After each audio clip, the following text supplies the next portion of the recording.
అని చాలా స్పష్టంగా చెప్పినామాట. ఎవరు తీసుకురమంటున్నారు?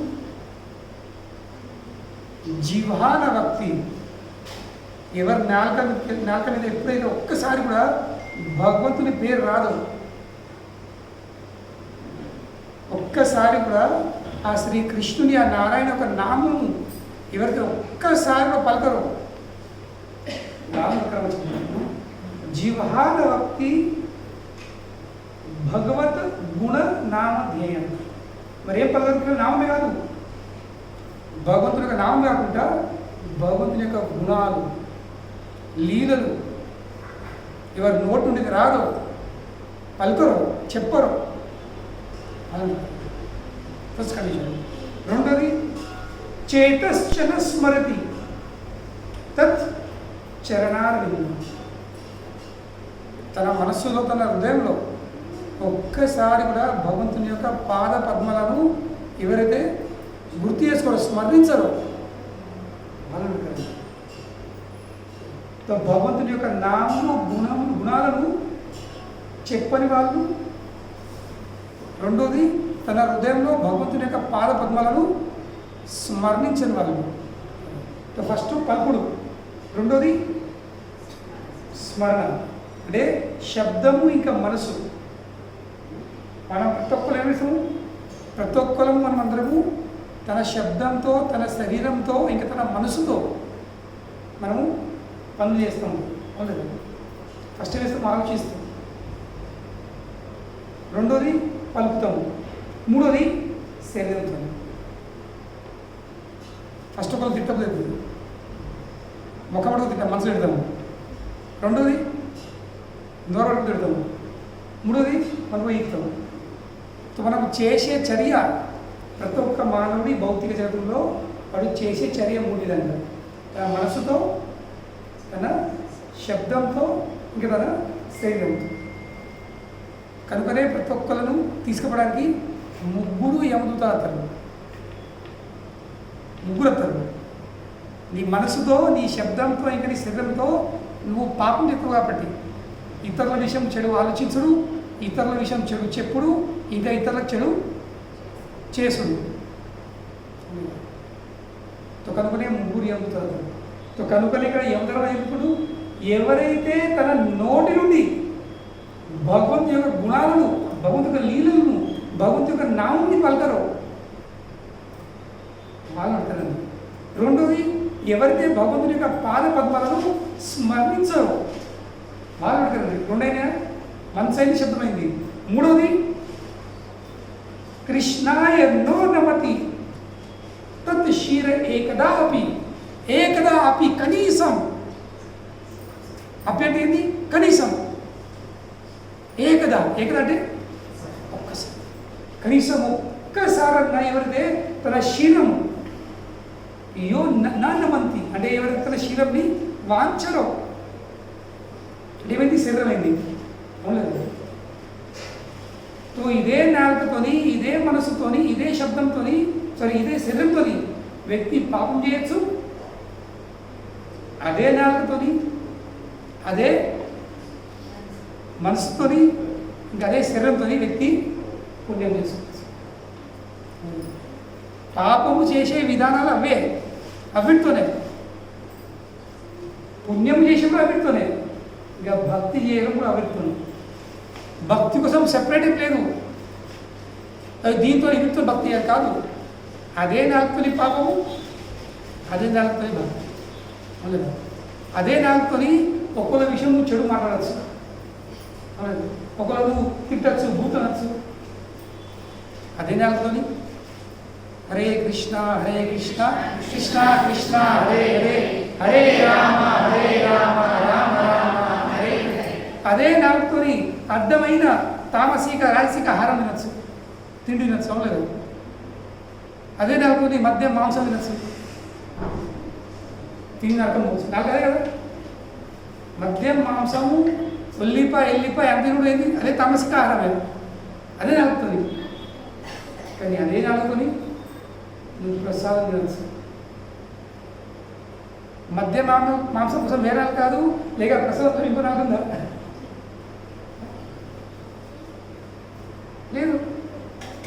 అదే నాలుగుతో నువ్వు నరకం పోవచ్చు, అదే నాలుగుతో నువ్వు వైకుంఠం పోవచ్చు. కేవలం దాన్ని వినియోగించడం మీద ఉంది. దాన్ని మనం ఎట్లా వినియోగిస్తాము? అవును, ఆ నాలుగుకి మనం ఏం అందిస్తాము? ఆ నాలుగుతో మనం ఏం ఆస్వాదిస్తాము? మద్యం మాంసం తింటావా, లేక కృష్ణ ప్రసాదం తింటాం? కృష్ణ ప్రసాదం సేవిస్తే అవుతుంది, చక్కగా వ్యక్తి పవిత్రుడై వైకుంఠం వెళ్ళిపోతాడు. అదే నాలుగుతో నాకు మద్యం కావాలా, నాకు మాంసం కావాలా, నాకు తంబాకులు కావాలా, నాకు గుట్కలు కావాలా, అవును లేదా, నాకు మత్తు పదార్థాలు కావాలా అంటే మిత్రుడు వాటి అర్థం. కనుకనే ఇక్కడ యమధర్ముడు చెప్తుండు, ఎవరైతే తన నాలుకను భగవంతుని సేవలో వినియోగిస్తారు, ఎవరైతే తన మనసును భగవంతుని సేవలో వినియోగిస్తారో, ఎవరైతే తన శరీరాన్ని భగవంతుని సేవలో వినియోగిస్తారో వాళ్ళ వైపు వెళ్ళకండి. మరి ఎవరు పెడతారండి? భగవంతుని సేవలో ఎవరైతే వినియోగించరు ఇవన్నింటినీ, ఆ నాలుకను, ఆ శబ్దంని, ఆ మనస్సును, ఆ శరీరంని భగవంతుని సేవలు ఎవరైనా నియుక్తులు లేరు, వాళ్ళని కృష్ణాయ నో నమతి, కృష్ణాయ నో నమతి తత్ క్షీర ఏకదా అపి. కృష్ణుని సమక్షం వచ్చి ఒక్కసారి తనను వాంఛన ఏం కనీసం ఒక్కసారి వాంఛనలను పట్టుకరండి. త్వం ఆరాయాద్వం అసతో కృత విష్ణు కృత్యం. నాలుగోది, ఈ శరీరంతో ఎవరైతే అవిష్ణు కృత్య అంటే ఏంటి? విష్ణువుకు సంబంధించిన కార్యములు చెయ్యని వాళ్ళని పట్టుకరండి. అంటే ఈ శరీరం ఏం చేయాల్సింది? ఈ శరీరంతో కేవలం భగవంతుని సేవ చేయాల్సింది. ఈ శరీరంతో, ఈ ఇంద్రియాలతో కేవలము కృష్ణుని యొక్క ఇంద్రియాలకు సంతృప్తి కలిగేయాల్సింది. అని వేస్తున్నాం, మనం కేవలం మన ఇంద్రియాలకు సంతృప్తి కలిసే ప్రయత్నం చేస్తాం. నాలుగు కోసం రుచి, కంటి కోసం రూపము, చెవి కోసం శబ్దము, ముక్కు కోసం గంధము, చర్మం కోసం స్పర్శ. మనమందరము తన ఇంద్రియాలకు సుఖం కలిగించే కార్యంలో మునిగిపోయినాము. సత్యదాకా మనసులో అదే ఆలోచిస్తుంది, ఎట్లైనా ఇంద్రియాలకు సుఖం కలిగిస్తాను. ఇంకా ఇంట్లో ఉన్న ప్రతి ఒక్క వస్తువు ఏం ఉంది? వీటి కోసమే ఉంది. ప్రతి ఒక్కరి ఇంట్లో ఏ వస్తువు ఉంది? ఈ 5 ఇంద్రియాలకు సుఖం కలిగించే వస్తు విషయాలు ఉన్నాయి, ఇంకేం లేవు. పెద్ద పెద్ద షాపింగ్ మాల్ కానీ, పెద్ద పెద్ద ఏమన్నా కానీ అక్కడ దొరికే వస్తువులు ఏమున్నాయి? ఈ 5 ఇంద్రియాలకు సుఖము అందించే వస్తువులే దొరుకుతాయి అంతే. ఈ ప్రపంచంలో ఏ షాపింగ్ మాల్కి అయినా కానీ ఆరోదేం లేదు. అయితే కంటి కోసం ఉంది, అయితే ముక్కు కోసం ఉంది, అయితే చెవు కోసం ఉంది, అయితే నాలుగు కోసం ఉంది, ఇంకా చర్మం కోసం ఉంది, ఇంకా ఏం లేదు. సో కనుక ఈ విషయాలను చెప్పిన తర్వాత ఇక వాళ్ళు క్లియర్ కట్ గైడ్లైన్స్ ఇచ్చిందనమాట. యమదూతలకు క్లియర్ కట్ గైడ్లైన్స్, మళ్ళీ ఎటువంటి పొరపాటు చేయకుండా జరగకుండా ఉండదు. ఎవరిని పట్టుకురావాలో ఎవరిని తీసుకురావద్దు, ఇది చాలా స్పష్టంగా తెలియజేసింది. దాని తర్వాత ఇక యమధర్మరాజు ఒక గొప్పమైన కార్యం చేస్తుంది, ఒక గొప్పమైన పని చేస్తుంది. ఏం చేస్తుండు? ఇదే యమధర్మరాజు చేసిన కార్యమే వాస్తవంగా ప్రతి ఒక్క వైష్ణవుని యొక్క లక్షణం. ఒక వైష్ణవుడు అంటే, ఒక భగవద్భక్తుడు అంటే ఆ వ్యక్తి అందులో ఇదొక గుణం లేకపోతే వాడు వైష్ణవుడు కాదు. ఈ యొక్క గుణం యమధర్మరాజు ఏమని చెప్పిండు? స్వయంభూ నారద శంభు కుమారో కపిలవను ప్రహ్లాదో జనకు భీష్మో బలిర్వయ్యా సఖీర్ వయం. వయం అనేది నేను. 12 గొప్పమైన భాగవద్భక్తుల పైకి నేనొక్కని. అని చెప్పాడు. ఎవరికి? వాళ్ళ దూతలకు, దూతాలకు లేదా తన సేవకులకు. 12 ఎవరు? భాగవత ఉత్తములు, మహాజనులు. ఎవరు వాళ్ళు? స్వయంభూ బ్రహ్మదేవుడు, స్వయంభూ నారద, శంభు శివుడు. స్వయంభూ నారద శంభు కుమార చతుష్కుమారులు.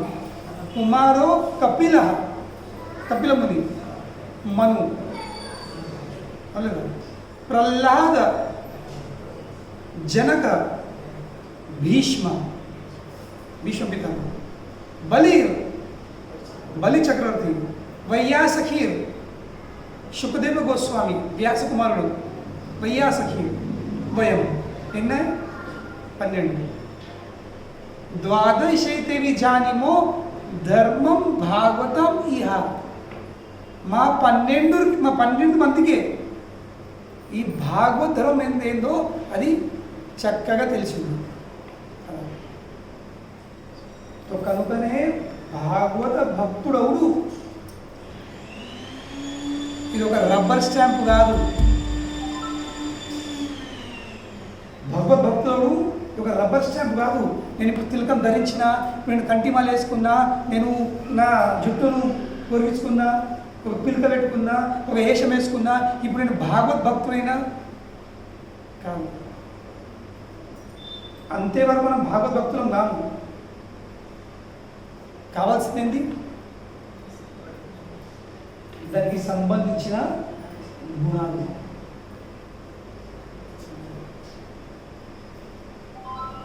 ఆ గుణాలు ఉంటే ఏ శబ్ద అవసరం లేదు.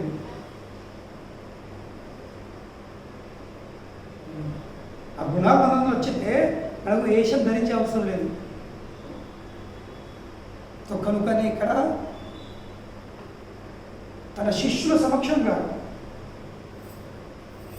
యమధర్మరాజు తన భగవద్భక్తుని యొక్క లక్షణాన్ని ఏమిస్తుండు? తెలియజేస్తుంది, ప్రకటిస్తుండు. ఏంటది? ఆయన భగవానుతో క్షమాపణ కోరుకుంటుండు. యమధర్మరాజు భగవానుతో, నారాయణతో క్షమాపణ కోరుకుంటుండు. అతడు చేసిన తప్పేంది మరి? ఎందుకు క్షమాపణ కోరడు? తప్పులు చేస్తే క్షమాపణ కోరుకోవడం మంచిదే. తప్పులు చేస్తే క్షమాపణ అందరూ కోరుకుంటారు, అంటే కోరుకోవాల్సింది వాస్తవం. ఇప్పుడు ఈ కలి ప్రభావంతో ఏమైతే తప్పులు చేసి కూడా క్షమాపణ కోరుకోరు జనాలు, అవునా? ఇంకా వాదిస్తారు, నేనేం తప్పు చేసినా, తప్పు నేను చేయలేను, తప్పు నువ్వే చేసినాను, అవునా? కలి ప్రభావంతో ఏమవుతుంది? జనాలు తప్పులు చేసి కూడా ఒప్పుకోరు, వాదిస్తారు, నేను తప్పు చేసి, తప్పు నువ్వు చేసినావని, తప్పు చేసింది మీరని. తప్పు చేస్తేనే తప్పు స్వీకరించరు, ఇంకా తప్పు చేయకుండా క్షమాపణ కోరుకోవడం ఇది కేవలం వైష్ణవులు చేయగలిగితే. తప్పు చేసి క్షమాపణ జనాలు కోరుకోవచ్చు అంటే పెద్ద విషయం కాదు, కానీ తప్పు చెయ్యకుండా క్షమాపణ కోరుకోవడము ఇది వైష్ణవుడి లక్షణం. ఇది వైష్ణవులు మాత్రమే చేయొచ్చు, ఇంకా ఎవరు చేయరు.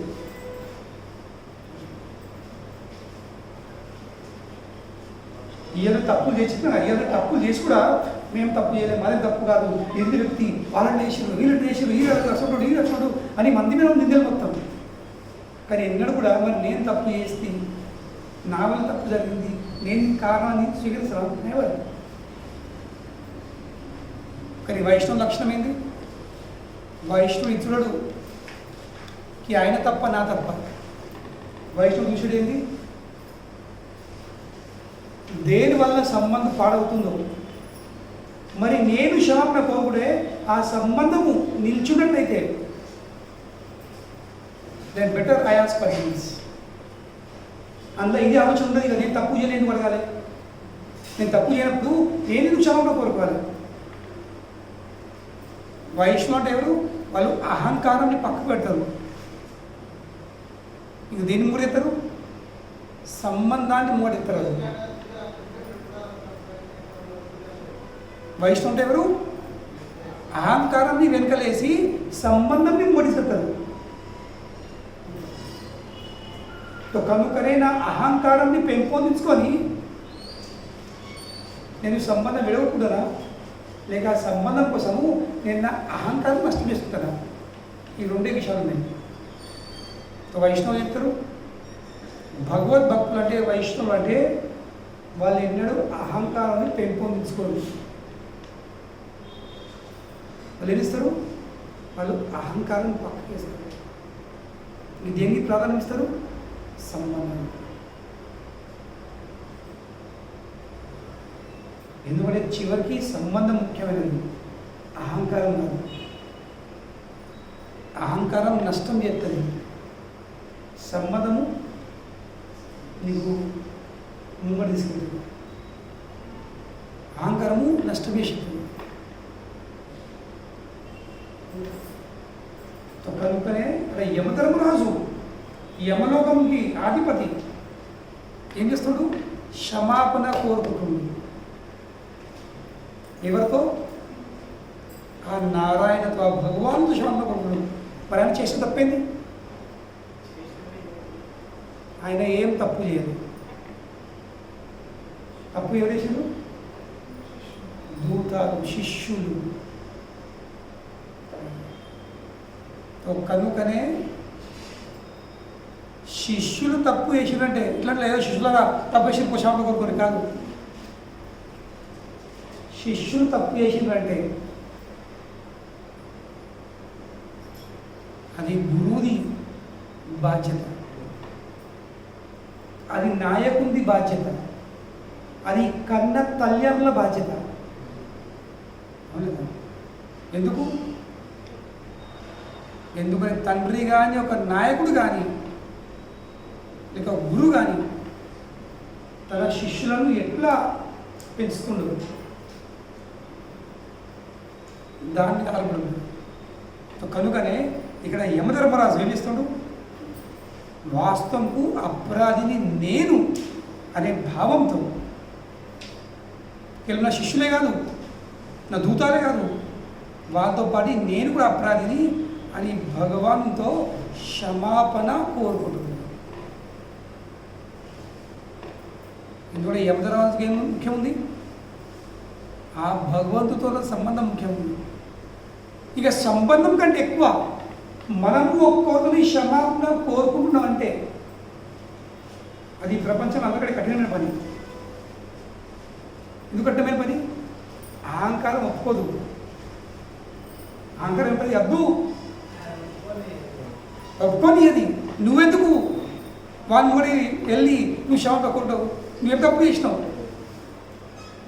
అని అహంకారం వెళ్ళినప్పుడు నీకు ఎదుటి వ్యక్తి సమక్షంగా వెళ్ళి క్షమాపణ కోరుకొని.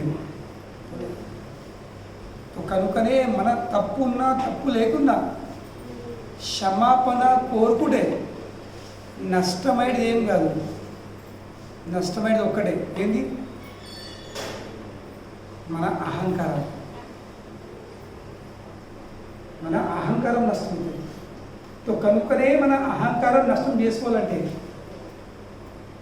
అందరికీ సర్వమైన మార్గం ఏముంది? నేను తప్పు చేసినా చేసినానో చేయనా అనొచ్చు బదులు చేతుల్లోని క్షమాపణ కోరుతాను. There is no loss. ఒక వ్యక్తి ముంగట చేతులు జోడించి తలను వాంచితే నష్టమైనది ఏం లేదు. ఏం చటాక్ తగ్గవు, వెయిట్ తగ్గదు. అక్కడ ఒక్కడి వరకు తగ్గుతుంది. ఏంది? అహంకారం మాత్రం తగ్గుతుంది. మన మీద ఉంది. మన అహంకారాన్ని నష్టం చేసుకోవడమా లేక దానికి ఇంకా పెంచుకుంటామా? అది మన చాయిస్. ఇక్కడ చాయిస్ ఎట్లుంటుంది? అది ఉంటే ఏం లాభం ఉంది, అది పెరిగితే ఏం నష్టం ఉంది, కనీసం అంతనా జ్ఞానం ఉండాల్సింది. అంతనా జ్ఞానం ఉండాల్సింది. మరి ఉంటే నాకు ఏం లాభం ఉంది, ఇది లేకపోతే ఏం లాభం ఉంది, ఇది ఉంటే ఎంత నష్టం ఉంది, అది లేకపోతే ఎంత నష్టం ఉంది. The risk benefit ratio. దీనివల్ల ఎంత లాభము, దీనివల్ల ఎంత రిస్కు, కనీసం అంతన్నా మనకు తెలిసిపోతుంది.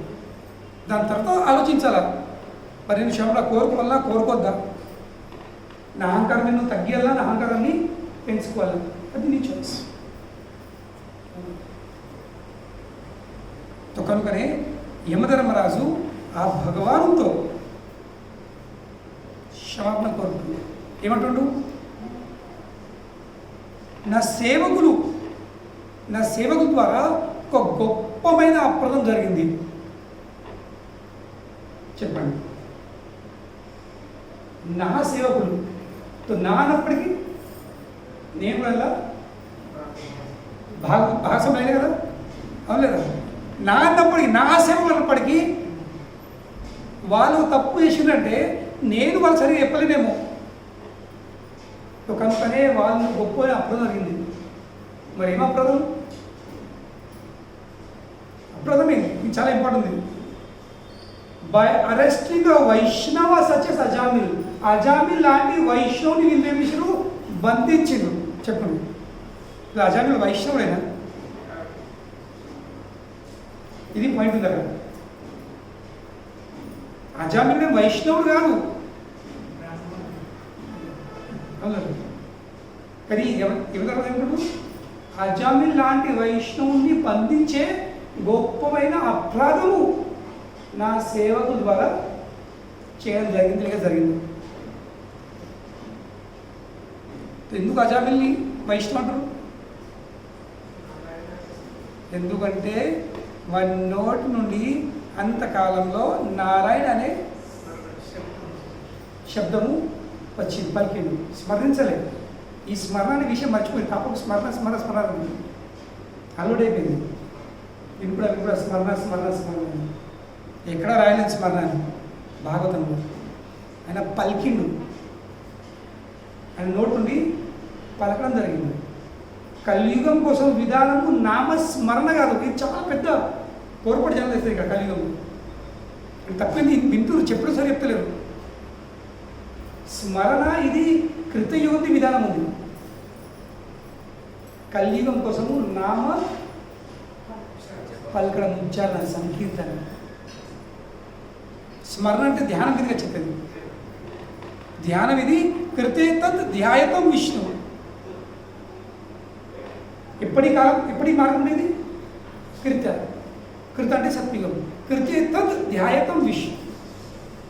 కలియుగం ఏముంది, కలౌ తద్ హరి. స్మరణ కాదు, కీర్తన. కలౌ తద్ హరి కీర్తన.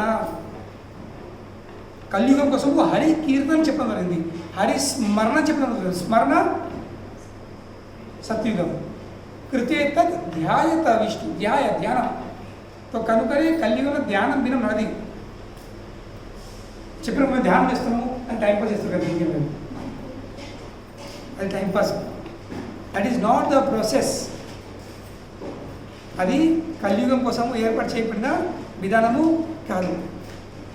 కలియుగం కోసం విధానం ఏముంది, నామ కీర్తన. హరే కృష్ణ కృష్ణ కృష్ణ హరే హరే, హరే రామ రామ రామ హరే. అజామిలు ఆ అంతకాలంలో, అంత సమయంలో నారాయణ నారాయణ నారాయణ అని తన కొడుకును పిలుచుకున్నాడు, పలికిండు.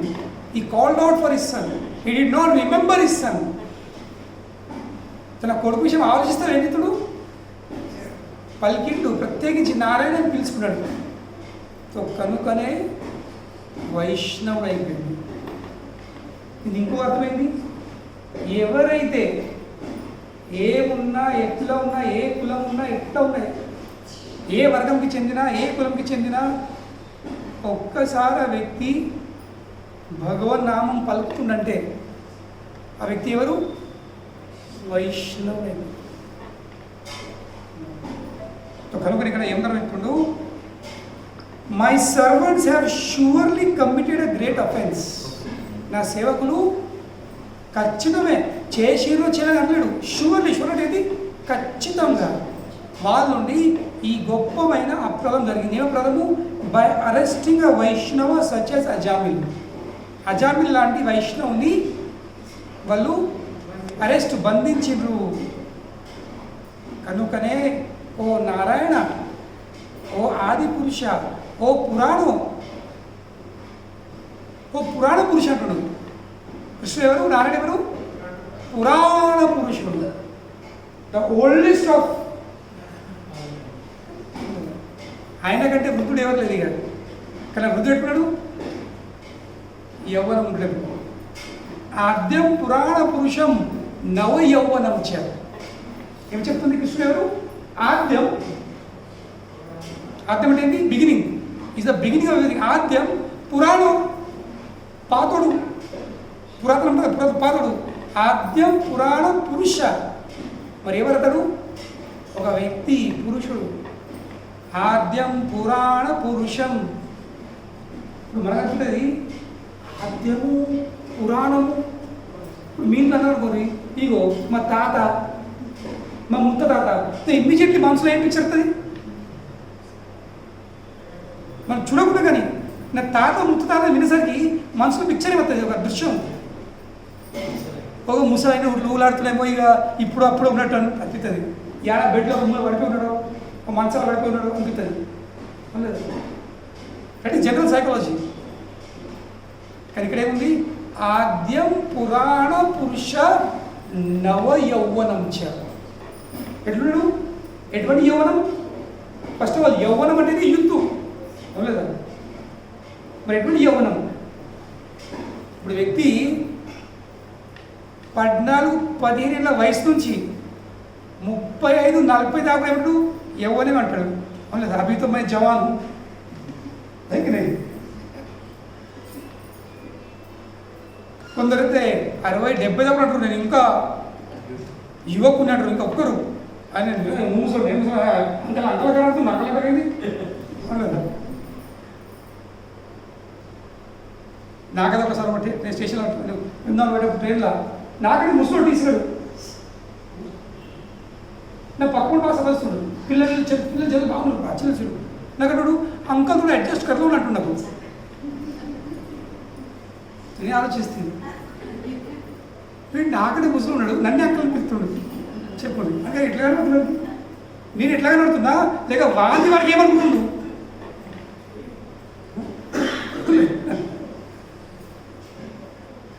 కనుకనే పురాణ పురుష అనేసరికి మన మనసులో పిక్చర్ చేద్దాం. ఏంది? ఏ ముసలుడు ఎక్కడ ఉన్నాడు? తన కృష్ణుడు ఎక్కడున్నాడు? ఆద్యం పురాణ పురుష నవయౌవనం. నవయౌవనం అంటే ఏంటి? జస్ట్ ఇప్పుడే జస్ట్ అంటారు కదా, ఆ యవ్వనంలో అడుగుపెట్టినట్టు ఇక 15-16 సంవత్సరాల వయసు. ఇట్లా వింటే అనిపిస్తుంది ఎటువైంది రోజు. కొందరికైతే ఈ యవ్వనం ఎప్పుడు వచ్చిందో ఎప్పుడు పోయిందో కూడా జరిగింది. లేదు కృష్ణుడు ఉంటాడు. ఎప్పుడు కృష్ణుడు గోలోకంలో ముసలోళ్ళ ఉండే ఇట్లా ఇంకో మతాలలో ఇంకో ధర్మంలో దేవుని ఇట్లో పెడతారు. ఒక ముసలోట్ల కూర్చొని ఇట్లా చాలా వృద్ధుడు ఇట్లా చూపెడతాడు. మరి కృష్ణుడు ఆద్యం పురాణ పురుష. భగవానుడు నిరాకారం కాదు, భగవానికి ఆకారం ఉంది. పురుష అంటే ఏంటి? ఒక ఆకారం ఉంది అతనికి.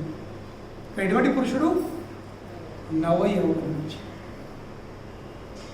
నవయౌవనమైన పురుషుడు. కనుక ఇక్కడ ఎవరు? O supreme and the oldest person please forgive us.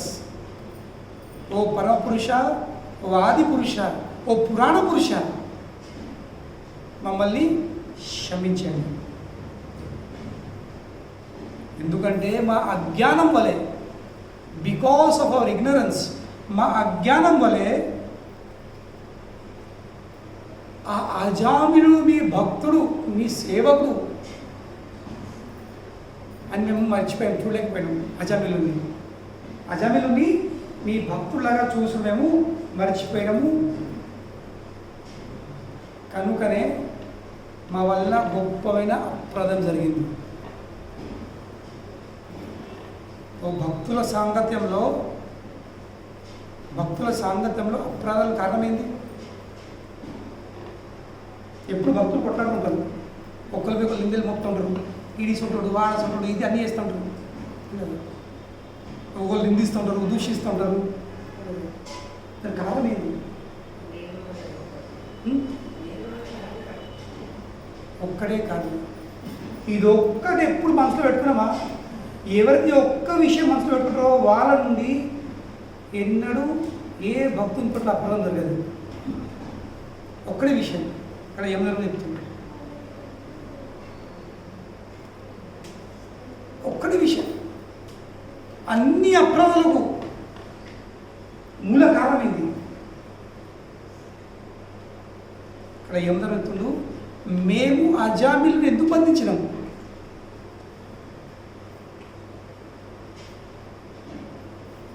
మా శిష్యులు, మా దూతాలు పోయి అజామిలుని బంధించి తీసుకురావడానికి కారణం ఏమిటి?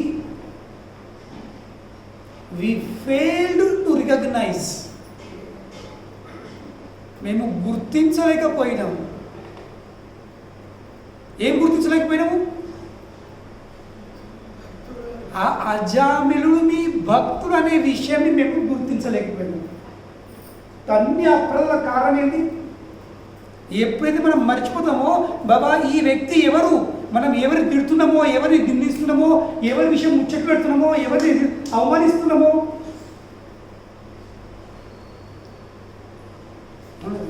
10 మందిని నిలిపించి బ్లా బ్లా బ్లా బ్లా చెప్తున్నామో, ఎప్పుడు దొరుకుతాయి ఇవన్నీ? ఎప్పుడైతే మాయ ఈ విషయం మర్చిపోతుంది. ఏ విషయము? ఆ వ్యక్తి ఎవరు, ఎవరిని నిందిస్తున్నాము, ఎవరిని అవమానిస్తున్నాము, ఎవరి విషయం చెడు ప్రచారం చేస్తున్నాము, ఆ వ్యక్తి ఎవరు? ఆ వ్యక్తి ఆ భగవాన్కి తనను సమర్పించుకున్న భక్తుడు, వైష్ణవుడు. ఈ విషయం ఎప్పుడు చూసి మర్చిపోతామో ఇప్పుడు ఏమవుతుంది? అపరాధాలు స్టార్ట్ అవుతాయి. ఇంకా అపరాధాలు అయితే ఏమవుతుంది? ఎవరిని నిందిస్తున్నామో, ఎవరిని అవమానిస్తున్నామో, ఎవరి విషయం చెడు ప్రచారం చేస్తున్నామో ఆ వ్యక్తికి ఏం కాదు. ఐడిది ఎవరికి? ఆ నిందించేవానికి, ఆ దూషించేవానికి, ఆ చెడు ప్రచారం చేసేవానికి నష్టం వానికి అవుతుంది. ఎందుకంటే ఎవరు అవమానిస్తుంది? భగవద్భక్తులు. ఎవరైతే ఆ దేవాదేవుడైన భగవాన్కి తనను సంపూర్ణంగా సమర్పించుకున్నాడో, ఆ భగవంతుని సేవలో సంపూర్ణంగా నియుక్తుడే ఉన్నాడో ఆ వ్యక్తిని అవమానిస్తున్నామా? అజామిలుడైతే కేవలం భగవన్నామం పలికిన భక్తుడు, ఆయన తన భగవంతుడు సంపూర్ణ సమర్పించుకున్నాడు. అటువంటి వ్యక్తి పట్టు అపరాధం జరిగితేనే యమధర్మరాజు క్షమాపణ కోరుకుంటుండు. అవును లేదా? ఇంకా మనము ఆ భగవాన్కి సంపూర్ణంగా శరణం పొందిన వ్యక్తులకు మనము దూషిస్తే, నిందిస్తే, అవమానిస్తే ఎంత పెద్ద అపరాధం? ఎంత పెద్ద అపరాధం? కానీ మాయ ఏం చేస్తుంది?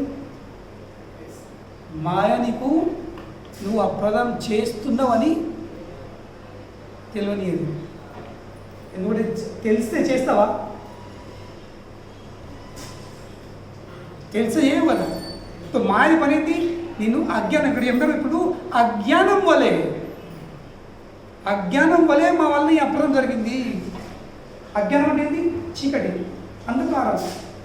అంధకారంలో ఉన్న విషయం ఉన్నట్టు కనిపించవు.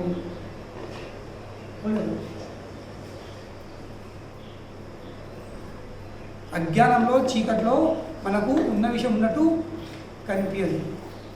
కనుక ఏమవుతుంది? ఆ ఎదుటి వ్యక్తి ఎవరో మనం ఎలాంటి ఆలోచన లేకుండా, ఆలోచించకుండా, ఆ వ్యక్తిని చూడకుండా ఏమిస్తాము? బిందాస్ నోరు పట్టుకొని ఆహ్వానిస్తాము, నోరు పట్టుకొని తిడతాము, ఇంకా 10 మంది పిలిపించుకొని ఇటువంటి వాడు అటువంటి వాడు ఇది అదే కూడా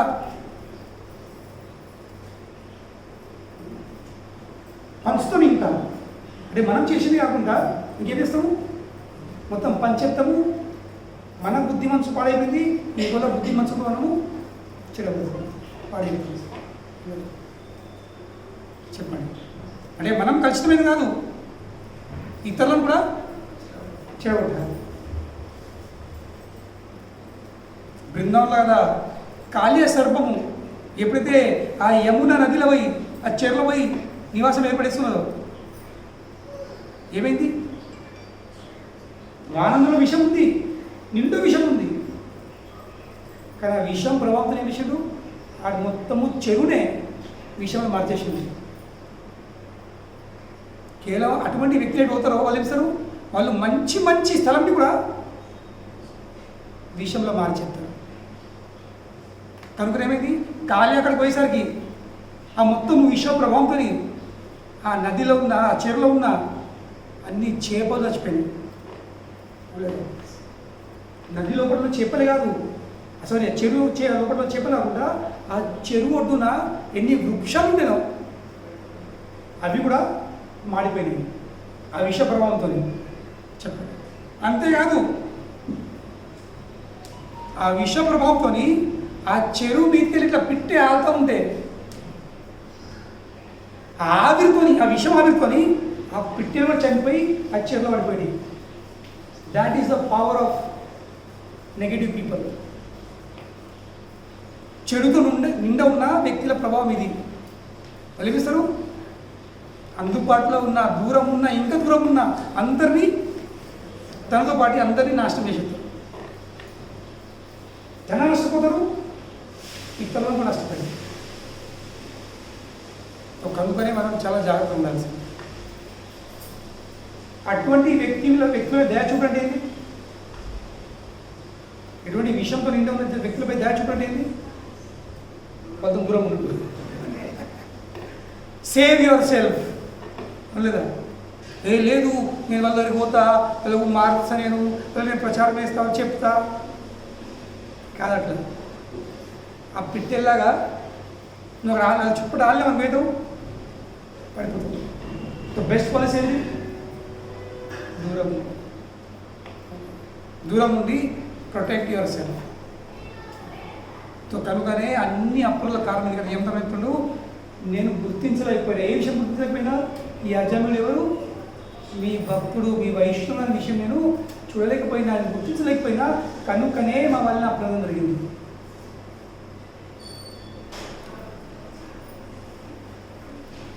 కనుకనే వైష్ణవుల సాంగత్యంలో, భక్తుల సాంగత్యం అనేది మనకు ఒక మంచి అవకాశం కల్పిస్తుంది. ఏం అవకాశము, ఈజీగా జెట్ స్పీడ్తోని ఆ పరమపదంని ఆ వైపున వెళ్ళే అవకాశం కలిగిస్తుంది స్పీడ్గా. కానీ అదే భక్తుల సాంగత్యం ఏమిస్తుంది, అంతే స్పీడ్తోని నరకం వైకప్పుడు తీసుకెళ్ళింది, పదం కూడా చెల్లిపోతుంది. భక్తుల సేవ ద్వారా వైకుంఠం పోవచ్చు, భక్తుల నిందన ద్వారా, భక్తుల సేవ ద్వారా పురోగతి, భక్తుల నిందన ద్వారా అవమానం ద్వారా ఏమిటది అధోగతి. అదే భక్తులు కామన్ ఏమున్నారు, అధోగతి ఇంకా పురోగతిలో కామన్ ఏముంది, భక్తులు. సేవనేమో పురోగతి, నిందన అవమాననేమో అధోగతి. అది భక్తుల సాంగత్యం పవర్. సో కనుకనే ఏదో కారణం ఎన్నో జన్మలు చేసుకున్న పుణ్యకర్మ వలె మనం భక్తుల సాంగత్యంకి వచ్చేస్తాము. ఇది పుణ్యకర్మలు ఏమిటి కాదు, ఇంకా పుణ్యకర్మల వల్లనే ఉండగలుగుతాము. అచ్చుడు ఒక విషయము, ఉండు ఇంకో విషయము. రావడము కొంచెం కూడా పుణ్యం నచ్చేస్తాము, కానీ ఉండడానికి కావాల్సింది పుణ్యంది బ్యాంక్ బ్యాలెన్స్. పుణ్యంది పెద్ద బ్యాంక్ బ్యాలెన్స్ కావాలి, అప్పుడే మనము ఆ సాంగత్యం ఉండగలుగుతాము. మరి పుణ్యంది పెద్ద బ్యాంక్ బ్యాలెన్స్ ఎట్లవుతుంది? కేవలం వైష్ణవుల సేవ ద్వారా. వీళ్ళందరూ ఎవరు? వీళ్ళందరూ ఆ భగవంతునికి అంకితమైన వాళ్ళు, వీళ్ళందరూ ఆ భగవన్ నామం జపం చేసేవాళ్ళు, వీళ్ళందరూ ఈ 4 నియమాలు పాటించే వాళ్ళు, వీళ్ళందరూ ఆ భగవంతుడికి తన జీవితం దారపోసుకునే వాళ్ళు, వీళ్ళందరూ ఆ భగవంతుని సేవ చేసేవాళ్ళు అనే విషయము రెగ్యులర్లీ మనం ఏం చేసుకోవాలి? గుర్తించుతూ ఉండాలి. ఈ విషయం మర్చిపోకూడదు.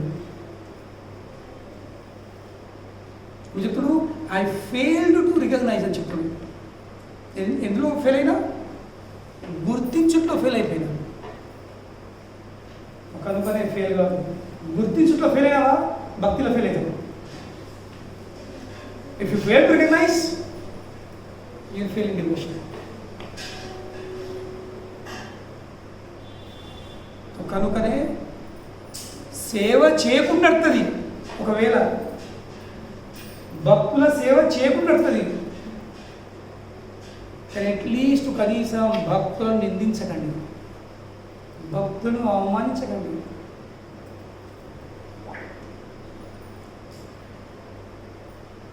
వాళ్ళు ఎవరు అనే విషయం మర్చిపోకండి.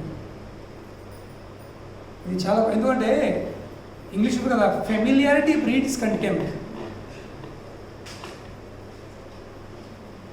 ఫెమిలియారిటీ అనేది దగ్గర వచ్చేసరికి, వ్యక్తి దగ్గర వచ్చేసరికి ఏంటది? అప్రాలు ఇత్తనాలు పడతాయి. దూరం ఉంటే కొంచెం గౌరవం ఉంటుంది, దగ్గర తింటుంది గౌరవం పోతుంది. మేమైతే ముందు అనుకో ఇట్లా, నేను ఇట్లా ఇస్తాడా, నేను ఇట్లా దూరం ఉంటే కొత్త వచ్చినప్పుడు ఉంటుంది. కొత్తగా సత్సంగం వస్తే వచ్చినట్లయితే ఫుల్ దండ కొడతారు చూసి, మళ్ళీ కొన్ని రోజులు అయితే ఇట్లా దండ కొడతారు, కొన్ని రోజులు అయితే ఇట్లా అంటారు నిలబడి, కొందరు అయితే ఇట్లా అంటారు, కొన్ని రోజులు ఆయన కూడా చెప్తారు.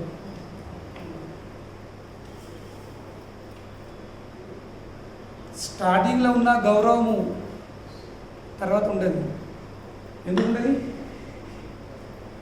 ఎందుకంటే అందుబాటులో ఉండే సమయంలో ఆ వ్యక్తి యొక్క గొప్పతనాన్ని మనము మర్చిపోతున్నాం. కొత్త వచ్చినప్పుడు మీరు తిట్టినా తన్నినా మిమ్మల్ని వదిలిపెట్టి పోము, ఇట్లా డైలాగ్ అవుతుంది. ఇంత ఉంటాం కదా కొత్త డైలాగులు, కొన్ని రోజులు గడిపిన డైలాగులు, కొంత పాత అయిన డైలాగులు. ప్రభుజీ మీరు తిట్టినా తన్నినా మీరు ఏమన్నా ఇక మీకు దూరంలో కావు. ఇప్పుడు తన్నుడి దూరం ఉంది, ఒక ఫోటో దిగిపోయి దూరం అవుతుంది. ఇది కలి ప్రభావం. చెప్పండి, కలి ప్రభావం ఎంత దారుణం ఉందంటే, మాతో ఒక ఫోటో దిగకపోయా. చెప్పండి, అందరితో ఫోటో దిగుతుంది, మాతో ఫోటో దిగకపోయా. ఏమి ఇంటికి కట్టేసిన కుక్కనా అంటే అది తోక ప్రశ్నకి ఏమనుకుంటావు నువ్వు? గురువు ఏమనుకుంటావు? ఇంటి మూడ కట్టే కుక్కనా? నువ్వు బిస్కెట్ చూపెడితే నీ బిస్కెట్ చూసి తోకు కూడా నీ కాళ్ళ చుట్టూ తిరిగి నీ కాళ్ళను సపరించుకోను కూడా.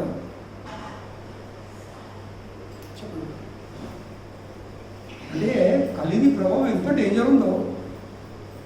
ఒక మాట అన్నది లేదు, ఒక తన్నింది లేదు, తిట్టింది లేదు. ఒక ఫోటో దిగకపోతేనే జనం అవమానిస్తుంది. ఇంకెంతవరకు అంటే మీరు అన్నది మీ వ్యవహారం తప్పు అనే అప్రమత్తం అవుతారు. ఇంకా చెప్పండి, అంటే భక్తుల వాళ్ళు ఇంత పెద్ద భక్తులు అయిపోయారు. ఈ గురువు కూడా మీరు చేసింది తప్పు అనే స్థాయిగా చెప్తున్నారు. వాళ్ళ గతి ఏంది?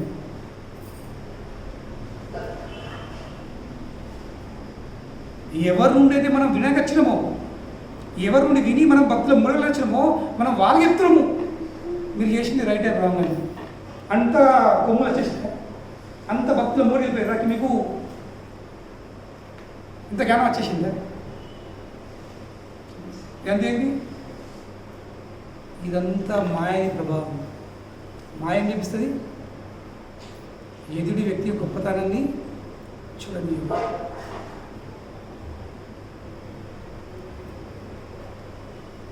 కనుకనే పెద్ద పెద్ద వాళ్ళు ఏం చేస్తారు?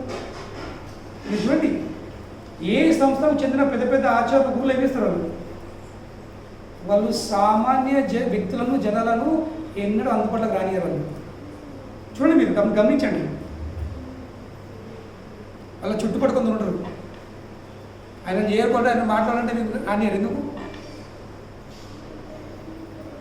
ఎందుకంటే వాళ్ళకు ఈ సామాన్య జనాలది గుణం తెలుసు. మనము వాళ్ళపై దయా చూపాలని దగ్గర కూడా ఏమిస్తారు? అయ్యో మనపై దయా చూపుతున్న విషయం మర్చిపోయి మా ఇంటికి వచ్చింది మనం డైరెక్ట్ చీప్ వేసుకున్నాము. వాళ్ళకు అయ్యో మమ్మల్ని చీప్స్లో బాధపడరు, అయ్యో మమ్మల్ని గౌరవిస్తలేదని బాధపడరు. వాళ్ళు మమ్మల్ని చీప్ తీసుకునే వీళ్ళు పతనం అవుతారని భయం కలిగిస్తారు. వాళ్ళు సామాన్యులను దూరం ఇస్తారు. They'll always keep common people away. They will never allow them to come to us. ఎందుకంటే బద్ధజీవుల లక్షణం ఏంటి? అజ్ఞానుల లక్షణం ఏంటి? వాళ్ళు విషయాలను చాలా చీప్ తీసుకుంటారు. Take it very lightly and cheap.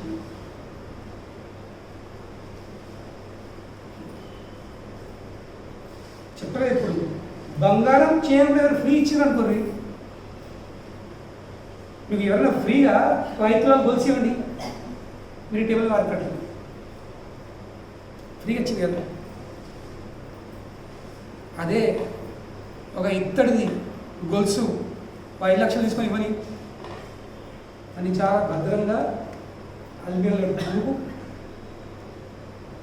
5 లక్షలు ధర పెట్టిన. బద్ధజీవుల లక్షణం ఏంటి? ఏదన్నా వస్తు విషయం చాలా ఫ్రీగా వచ్చేసరికి అది చాలా లైట్గా తీసుకుంటాం. ఇంకెప్పుడైనా లైట్ తీసుకుంటావో అప్పుడే అప్రదం చేసుడు స్టార్ట్ అయిపోతుంది. గౌరవము నష్టమైపోతుంది. కనుక ఇక్కడ యమధర్మరాజు చాలా నొక్కి చెప్తుండు, వి ఫెయిల్ టు రికగ్నైజ్. మేము ఎలా ఫెయిల్ అయ్యాము? అజామినుడు మీ భక్తుల విషయాన్ని మేము గుర్తించలేకపోయాము, కనుకనే మా వల్ల అపరాధం జరిగింది, మేము ఆయనను బంధించడం జరిగింది.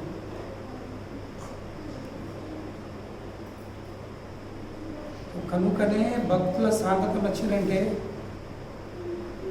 వాళ్ళు ఎవరు, ఆ భక్తులు ఎవరు అనే విషయం నిరంతరము గుర్తించాలి. అది వాళ్ళ గొప్పతనము, వాళ్ళు మన మధ్యలో వస్తుండ్రు. ఎందుకు?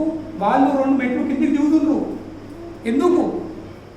ఎందుకంటే నేను 2 మెట్లు కిందికి దిగితే నేను చేతి అందిస్తే వాళ్ళ చేతి పట్టుకోవచ్చని, నేను నా హోదాలో ఉంటే నేను చేతిస్తే వాళ్ళు పైకి రారు, వాళ్ళు పైకి రాకపోతే వాళ్ళు ఎట్లా దొరికిపోయారు అనే భావంతో వాళ్ళు 2 మెట్లు కిందికి వచ్చేస్తుంది. దేనికోసం? మనను 2 మెట్లు పైకి తీసుకెళ్ళడానికి. కంపెనీ వాళ్ళు కిందికి దిగితే వాళ్ళు తొలి ఉన్నట్టున్నారు, వాళ్ళ లెక్క ఎంత, వాళ్ళు ఇది ఎంత, వాళ్ళది ఎంత, వీళ్ళే ఉన్నారా, ఇంకో గురువు లేరా, ఇంకో గురువు లేదు వాళ్ళంటారు. ఎందుకంటే భావం సరిగా లేకపోతే ఎక్కడికి వెళ్ళగలుగుతుంది? అదే సమస్య అవుతుంది. నువ్వు ఎంత మంచి గురి దగ్గరిపోయినా ప్రాబ్లం నీ భావంలో ఉంది, ప్రాబ్లం నీ చూపులు ఉంది.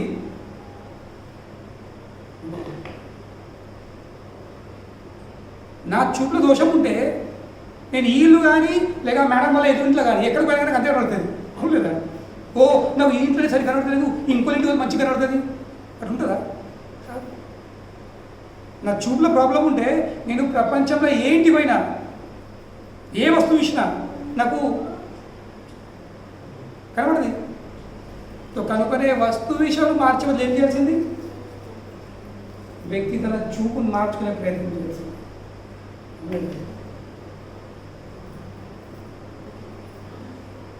తన చూపును మార్చుకోవాలి. నాకు ఏ అవకాశం వచ్చింది, నాకు ఏ అవకాశం ఉండే అవకాశం నేను కాపాడుకున్నానా, అవకాశం నేను పోగొట్టుకున్నాను. కనుకనే యమధర్మరాజు విషయం చెప్పగలరు. ఎందుకు? ఆ భాగవతముడు క్షమాపణ కోరుకున్నాడు. తను చేయని తప్పుకు తనేం తప్పు చేయలేదు. అయినప్పుడు కూడా వైష్ణవుడు ఎవరు తప్పు చేయకుండా కానీ నేను తప్పు చేసినా అని స్వీకరించి వారు ఎదుటి వ్యక్తిని కూడా చేతులు జోడించి క్షమాపణ కోరుకుంటారు. ఇది వాళ్ళు తెలుసు, నేను క్షమాపణ కోరుకుంటే నాకు తగ్గేది ఏం కాదు, నాకు నష్టమైనది ఏం కాదు. ఐదుకి వెళ్ళి ఒక్కడేంది నా అహంకారం తప్పుతుంది, నా అహంకారం నష్టం. ఇంకా ఈ అహంకారమే నా భక్తి మార్గంలో పెద్ద అవరోధము అని తెలుసుకుని వాళ్ళు చెప్తారు. వాళ్ళు ఎప్పుడు దాన్ని నష్టం చేసే ప్రయత్నంలో ఉంటారు. భక్తులు అంటే ఎవరు? భక్తులు అంటే తన మార్గంలో వచ్చే అవరోధాలను నష్టం చేసుకునే ప్రయత్నం చేస్తారు. ఇక భక్తి మార్గంలో అందరికంటే పెద్ద అవరోధం ఏంది? తన అహంకారం. అహంకారం ఏంటంటే భగవంతుడి సంబంధం చేయని. సో దాని వల్ల నష్టం అవుతారు. ఎట్లా నష్టమవుతారు? ఎప్పుడు తలను వాంచి క్షమాపణ కోరు. కనుక వాళ్ళందరితో క్షమాపణ కోరు. ప్రభుపాదుల వారు కూడా, మీరు ప్రభుపాదుల వారిది పుస్తకాలు చదివితే, ప్రభుపాదుల వారి లెక్చర్స్ వింటే, ప్రభుపాదుల వారు కూడా చివరి దశలో జస్ట్ ఇలా రేపు శరీరం మొదలుపెట్టిన సమయంలో కూడా ఏం చేసిండు? వాళ్ళందరూ సోదరులు, గురు సోదరులు కలవడం కడితే, ఇప్పుడు ప్రభుపాద లాంటి మహాన్ గొప్పమైన వైష్ణవుడు నా భూతున్న భవిష్యత్తు ఎవరి కార్యం చేయాలో ఆ కార్యం ప్రభుపాదలు చేసి పెట్టరు. కానీ ఎప్పుడైతే వాళ్ళ సోదరులు, గురు సోదరులు వచ్చి చివరి దశలో వాళ్ళు వచ్చి కలిసిపోతూ ఉంటే ప్రభుపాదుల వారు ప్రతి ఒక్కరు ఏం చేస్తారు? క్షమాపణ కోరుకుంటారు. చెప్పండి, ఆ దశలో, ఆ పరమ దశలో నేను నా ప్రచారం చేసినప్పుడు నేను ఎన్నో మాటలు అన్నా చూద్దామా, మీరు అందరూ నన్ను క్షమించండి అని అందరితో క్షమాపణ. ఇది వైష్ణవుని గొప్ప గుణం. నువ్వు ఎంత మంచి జపం చేస్తున్నావు, నువ్వు ఎంత మంచి సాధన ఎత్తున్నావు, నువ్వు ఎంత మంచి సేవ ఎత్తున్నావు, అట్లా ఏర్పడుతుంది. నీ గుండె ఎంత మెత్తగైంది.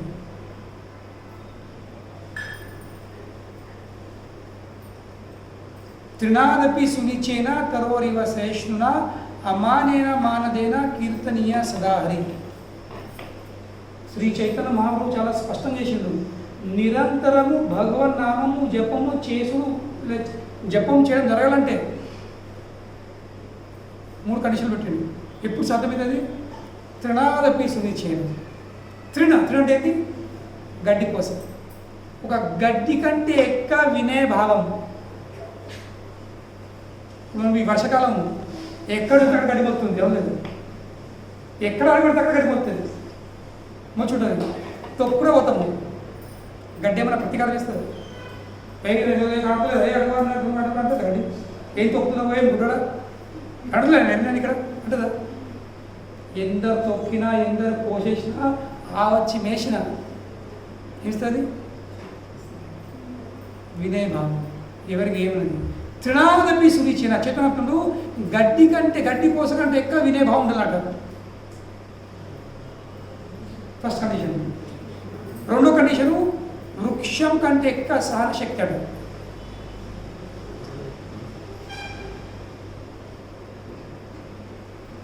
ఇప్పుడు రోడ్ల మీద మధ్యలో ఆ చెట్లను పెట్టిన ఒకటి మంచి మంచి చెట్లను తెచ్చిపెట్టారు కేరళకి వెళ్ళి మొత్తం.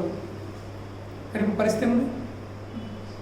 ఎక్కడదో అక్కడ మొత్తం కిందికి కొట్టింది చెట్టు. ఎందుకు? ఆ చెట్టు మంచిది కాదు, అది పాయిజనస్ చెట్టు, అది క్యాన్సర్ చెట్టు, ఈ చెట్టు ఆ చెట్టు కూడా మొత్తము కిందికి కొట్టేస్తున్నట్లేదు. కానీ చెట్టు ఎత్తుంది. వర్షం పడినా కానీ సహిస్తుంది, ఎండ రాగినా కానీ సహిస్తుంది, చలి పెట్టినా కానీ సహిస్తుంది. ఒక వృక్షం కంటే ఎక్కువ ఓపిక ఉండాలంట, సహనశక్తి. గడ్డి కంటే ఎక్కువ వినయభావము, వృక్షం కంటే ఎక్కువ సహనశక్తి. రెండోది కండిషను. ఇక 3 కండిషను అమానేన మానదేన. తన కోసము ఎలాంటి గౌరవం ఆశించకుండా ఎప్పుడు ఇతరులను గౌరవించడము. ఇప్పుడు మనం ఒకళ్ళు అంటాం గుడ్ మార్నింగ్ సార్ అని, కానీ అనేటప్పుడు ఏం ఆశిస్తాము? వాడు తిరిగి మనకు గుడ్ మార్నింగ్ అనాలి. ఇక్కడ మాట్లాడుకుంటూ అమానేన మానదేన, ఎప్పుడు ఎదురు వ్యక్తిని గౌరవించు, తన కోసం ఎలాంటి గౌరవం ఆశించకూడదు. ఈ 3 కండిషన్లు ఫుల్ఫిల్ అయితేనే కీర్తనీయ సదా హరి, మనం నిరంతరము ఆ హరి యొక్క నామకీర్తనం చేయకూడదు, లేకుండా జరగదు, లేకుంటే జపం కాదు సంగతి. కనుకనే భక్తులంటే గల వేషం కాదు, భక్తులంటే గల కంటిమాల పిలక డ్రెస్ కాదు, భక్తులంటే మనందులో గుణాలు రావాల్సింది. నేను ఎదుటి వ్యక్తిని క్షమాపణ కోరడానికి నా అహంకారాన్ని పక్క పెట్టుకొని నా సంబంధాన్ని ప్రాధాన్యమైన సిద్ధంగా ఉన్నా లేదా? అన్ని సంబంధాలు నష్టమైతే దేనివల్ల? ప్రతి ఒక్క సంబంధం పడకు ఈరోజు దేనివల్ల? ఒక్క కారణం వల్ల. దేనివల్ల? అహంకారం వల్ల. సంబంధం పోయి నడుతుంది కానీ అహంకారాన్ని వదిలేస్తుంది. కానీ వైష్ణవం అంటే ఎవరు? అహంకారం పోయి నడుతుంది కానీ సంబంధం మాత్రం వదిలేస్తుంది. బయట వాళ్ళేమో సంబంధం పడై నడుతుంది, అహంకారం మాత్రం వదిలేదు. వైష్ణవులు సంబంధం పోయిన అహంకారం పోయి నడుతుంది కానీ సంబంధం మాత్రం ఇది వైష్ణవం. కనుక ఈ సంబంధాలు ఎప్పుడు ఉండాలంటే ఏం చేయాల్సింది? ఇది తప్పు చేసినా చేయకుండా మనం విధి వ్యక్తిని క్షమాపణ, ఇది వైష్ణవం. ఇంకా చాలా విషయాలు లేవు, మనం మంచి భావం చేసేస్తాం. హరే కృష్ణ. శుభ్రభానికి జయ.